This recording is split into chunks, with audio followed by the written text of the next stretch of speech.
राजस्थान के सभी पेंशनधारियों को मेरा नमस्कार। MS news Hindi YouTube channel पर साथियों आपका एक बार फिर से स्वागत है।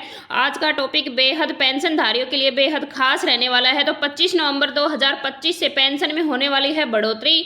तो आज हम बात करेंगे वृद्धावस्था विधवा दिव्यांग पेंशनधारियों की होने वाली है बल्ले बल्ले, यानी कि वृद्धावस्था विधवा दिव्यांग पेंशनधारियों को 25 नवंबर 2025 से पेंशन बढ़कर आने वाली है। लेकिन इसके साथ साथ मैं बता दूं कि बकाया जो महीनों की पेंशन रुकी हुई है वो भी एक साथ जारी होने वाली है, यानी कि 4500 रुपये एक साथ जारी होने वाली है।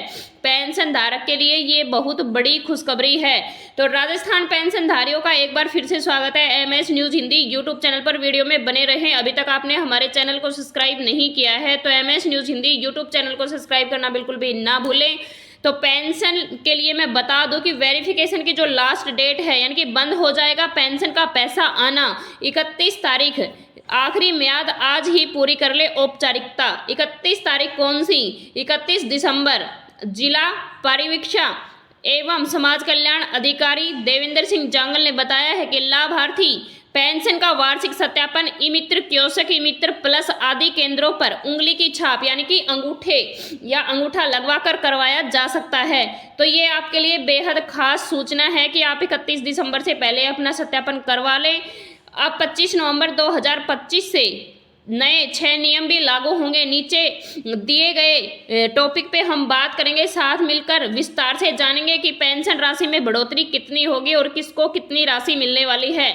अब तक अलग अलग जिलों में या अलग अलग राज्यों में अलग अलग पेंशन राशि मिल रही थी। वृद्धा पेंशन 2000 से 3500 के बीच में पेंशनधारियों को मिल गई थी। विधवा पेंशन की अगर हम बात करें तो वही 2000 से 3500 के बीच में मिल रही है। दिव्यांग पेंशन 2500 से 3500 के बीच में दिव्यांग पेंशनधारियों को पेंशन मिल रही है। यह खास बदलाव है। कम पेंशन देने वाले जिलों के लिए बड़ी राहत है।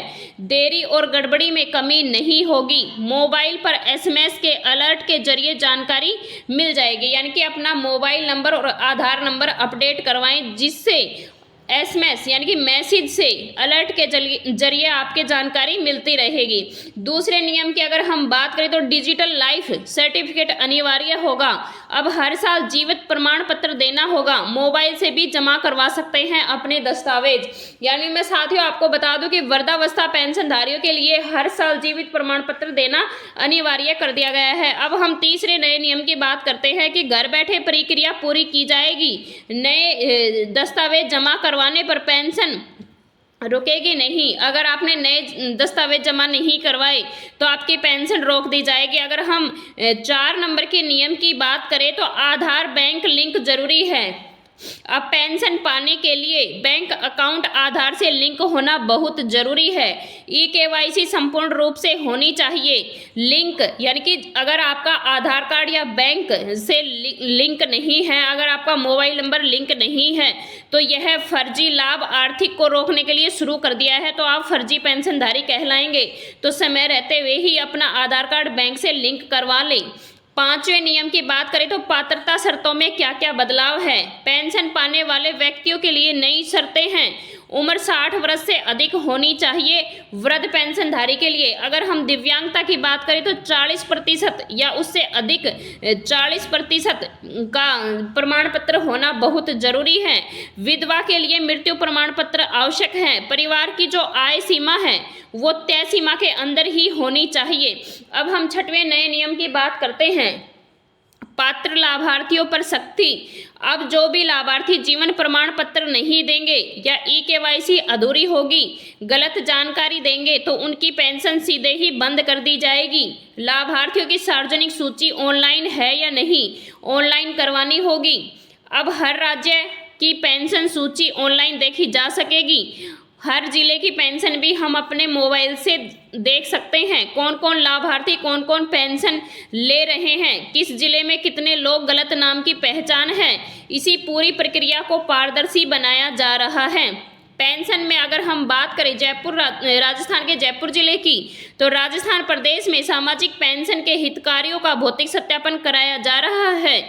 ज्यादातर ने सत्यापन के लिए अपने जरूरी दस्तावेज संबंधित कार्यालयों में जमा करवा दिए हैं, जबकि कई अभी भी इस काम में पीछे हैं। तो साथियों, मैं आपको बता दूं कि इस सत्यापन में देरी बिल्कुल भी ना करें।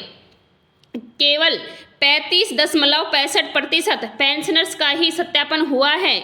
सामाजिक सुरक्षा पेंशन योजनाओं के लाभार्थियों को 31 दिसंबर तक भौतिक सत्यापन करवाना आवश्यक रूप से अनिवार्य कर दिया गया है। जिले में लगभग 1,67,050 सामाजिक पेंशन योजना के लाभार्थी हैं, जिनमें से केवल 35.65% पेंशनर्स का ही सत्यापन हुआ है। तो साथियों, आप भी जानते हैं कि इतने कम जो सत्यापन करवाए हैं तो उनकी पेंशन भी रुकने वाली है। आप कमेंट्स करके ज़रूर बताएं कि आपने अभी सत्यापन करवाया है या नहीं करवाया। फेस रिकॉग्निशन के आधार पर भी भौतिक सत्यापन शुरू कर दिया है। जिले के अनुसार परिवीक्षा समाज कल्याण अधिकारी देवेंद्र सिंह जांगल ने बताया कि लाभार्थी अपने पेंशन का वार्षिक सत्यापन ई-मित्र कियोस्क, ई-मित्र प्लस आदि केंद्रों पर अंगुली या अंगूठा छाप से भी करवा सकते हैं। साथ ही वार्षिक भौतिक सत्यापन हेतु विकसित एंड्रॉयड मोबाइल से ऐप के माध्यम से भी लाभार्थी अपना फेस दिखाकर के आधार पर भी अपना वेरिफिकेशन करवा सकते हैं। उन्होंने बताया है कि लाभार्थी योजना के अंतर्गत अपना वार्षिक सत्यापन जल्दी से जल्दी करवाएं, जिससे उनको पेंशन योजना का लाभ सुचारू रूप से बहुत ही जल्दी मिल सके। तो सभी साथियों से निवेदन है कि जल्दी अपना सत्यापन करवाएं, कहीं आप पीछे न रह जाएं। सत्यापन नहीं हुआ तो पेंशन राशि का भुगतान भी रोक दिया जाएगा। उन्होंने बताया कि पेंशनर्स का वार्षिक भौतिक सत्यापन प्रति वर्ष माह नवंबर और दिसंबर के लास्ट 31 दिसंबर तक 2 माह की अवधि में ही किया जाएगा। यदि प्रति वर्ष माह नवंबर दिसंबर में किसी पेंशनधारी द्वारा जन आधार से जुड़ी किसी अन्य सरकारी योजना का लाभ बायोमेट्रिक्स या एक बार यह पासवर्ड OTP के माध्यम से लिया गया है, तो उनको पेंशनर्स को पृथक से भौतिक सत्यापन करवाने की कोई आवश्यकता बिल्कुल भी नहीं है। अगर किसी भी पेंशनधारी ने सत्यापन करवाया या नहीं करवाया, लेकिन अगर उंगली छाप या फेस रिकॉर्डिंग के तरीके से जो अगर सत्यापन करवाया है तो उनको दोबारा सत्यापन करवाने की ज़रूरत नहीं है। ऐसे पेंशनर्स जो अत्यधिक वृद्धावस्था, शारीरिक अस्वस्थता अथवा जानकारी अभाव में निर्धारित अवधि में वार्षिक भौतिक सत्यापन नहीं करवा पाए हैं, तो स्वीकृतकर्ता एवं अधिकारी का दायित्व होगा कि वार्षिक सत्यापन के लिए निर्धारित इन 2 माह की अवधि पश्चात अगले माह में यानी कि जनवरी 2026 में उन पेंशनर्स का वार्षिक भौतिक सत्यापन क्षेत्रीय सत्यापन अधिकारी के माध्यम से आवश्यक रूप से करवाया जाएगा। लेकिन ये उन पेंशनधारियों के लिए ही होगा जिनकी उम्र ज़्यादा है और जिनका शरीर कुछ बीमारी से ग्रसित है, तो उनके लिए 2026 जनवरी में भी सत्यापन करवाया जाएगा। अधिकारी उनके घर पे जाके सत्यापन करवा कर लेके आएंगे। तो अगर वीडियो अच्छी लगी है तो लाइक करें, शेयर करें। आज का टॉपिक इतना ही था, लेकिन मैं आपको बता दूं सभी पेंशनधारियों से निवेदन है कि 31 दिसंबर याद रहे, 31 दिसंबर से पहले अपना वार्षिक सत्यापन जरूर करवा लें। वीडियो को लाइक